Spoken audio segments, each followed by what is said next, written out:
Écoute-moi bien jusqu'à la fin.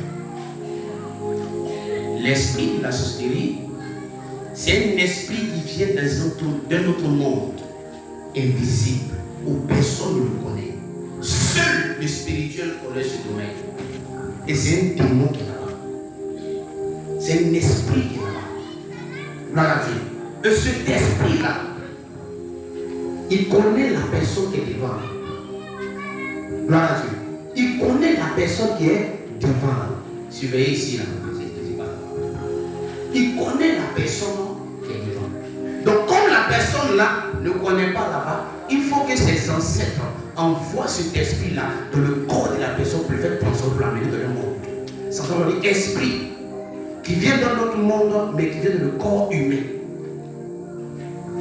Mais il va chercher à définir comment. Il a fini d'expliquer. Écoute-moi jusqu'à la fin. Il a fini d'expliquer, définir tout.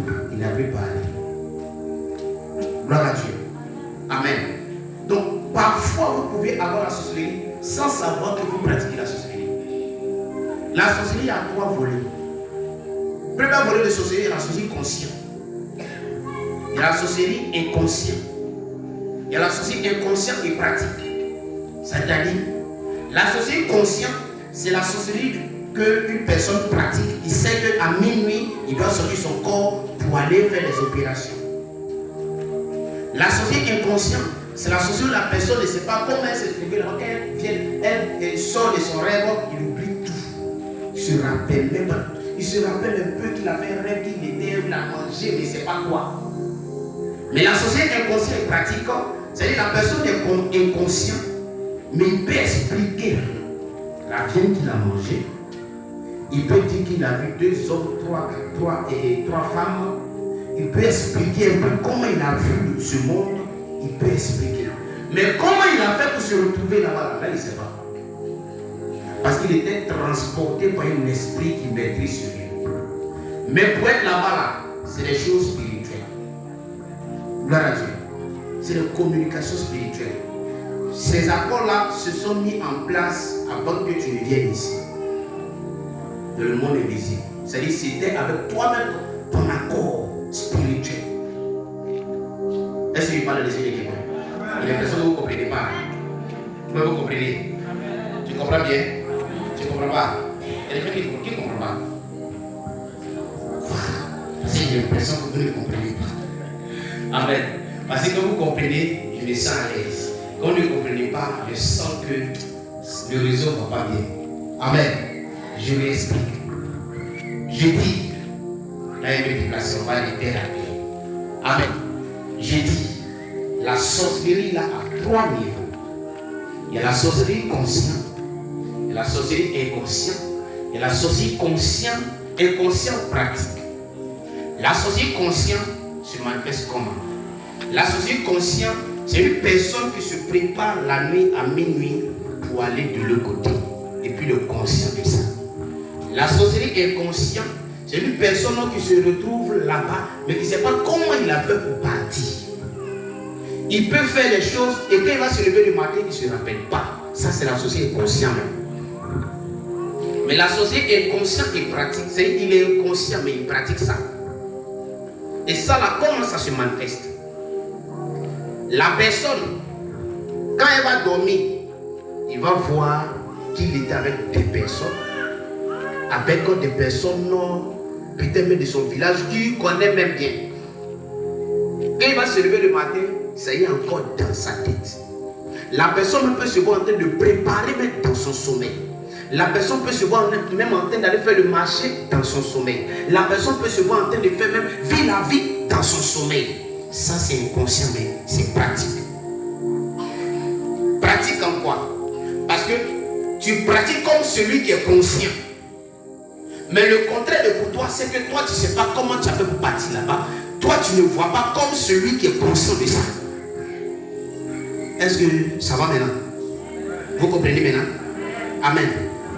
Toi tu ne sais pas comment tu fais pour aller là-bas. Tu ne vois pas, mais tu manges. Tu ne sors pas de ton corps, mais tu te retrouves là-bas. Amen. Tu ne tues pas, tu ne vas pas à la chasse, mais c'est toi qui vas t'en préparer, ou c'est toi qui vois que tu as découpé viande. Tu es un boucher spirituel là-bas. Mais tu ne sais pas comment tu t'es retrouvé là-bas. Donc quand tu te lèves le matin, tu commences à te poser des tas de questions. Et cette sorcellerie-là, ça va te pousser à réfléchir à des pensées négatives. Quand tu penses à l'accident envers quelqu'un, l'accident va se produire. Quand tu penses à la mort envers une personne, cette mort-là va se produire. Quand tu penses des mauvaises choses, ça va se réaliser. Voici comment la société consciente pratique se manifeste. Gloire à Dieu. Amen. Amen. Tu comprends maintenant? Tu comprends maintenant? Maintenant, je vais t'expliquer maintenant l'autre volet. La sorcellerie inconsciente et la sorcellerie consciente. La sorcellerie consciente, c'est que le corps est conscient de la sorcellerie. Dans la sorcellerie, c'est le corps qui doit être initié pour permettre à l'âme d'aller opérer, parce que l'âme, lui, il peut aller dans ce monde. Chez les sorciers là-bas.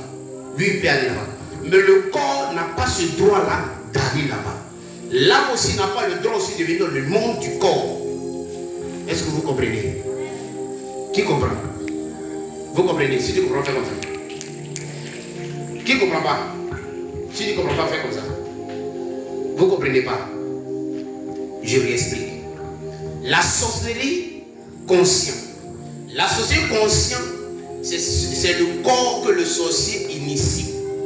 Parce que le corps, lui c'est cible. Et l'âme maîtrise l'autre monde. Le corps ne peut pas aller dans l'autre monde. Tu comprends ça maintenant? Amen.